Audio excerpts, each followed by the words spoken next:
Terhege-hege nak salam bini orang.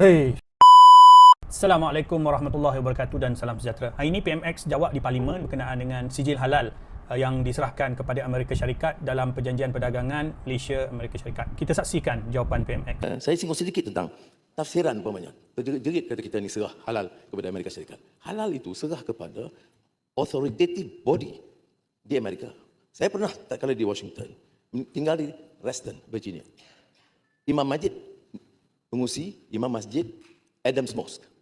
Pengurusi jawatan kuasanya Syekh Taha Jabir Al-Alwani, ulama usul fiqh terkemuka. Jadi bila dapat keterangan begitu, tak ada masalah. Ini apa yang untuk terjadi kita terima Amerika punya halal. Dia tak ada authority. Yang ada authority pada badan Islam yang diiktiraf. Dan sebagainya, ulamanya ulama lebih besar daripada ulama yang sibuk dengan kunut nazilah saja. Maki orang saja. Ini ulama seperti Syekh Taha Jabir Al-Alwani. Ya. Dalam jawapan PMX, dia sebut pensijilan tersebut bukan diserahkan kepada negara Amerika Syarikat tetapi kepada authoritative body di Amerika yang akan menguruskan pensijilan halal di sana. Dia bagi contoh ketika dia tinggal di Washington Adams Mosque, yang pengurusi jawatan kuasa masjid tersebut adalah Syekh Taha Jabir Al-Alwani, seorang pakar usul fiqh terkemuka. Jadi pada dia tak sepatutnya timbul isu. Maknanya kalau JAKIM uruskan di sini dan institut ataupun masjid ataupun NGO seperti Adams Mosque ini menguruskan pun sama dari sudut kualitinya. Kat sinilah saya rasa hujah PMX ini tak kena dan merapu. Untuk pengetahuan, JAKIM adalah badan halal yang diiktiraf di seluruh dunia kerana sistem halal kita ini terbaik di dunia. Tak ada negara lain yang mempunyai pensijilan halal yang begitu tersusun dengan SOP-nya, dengan peraturannya, dengan dokumentasinya seperti Malaysia.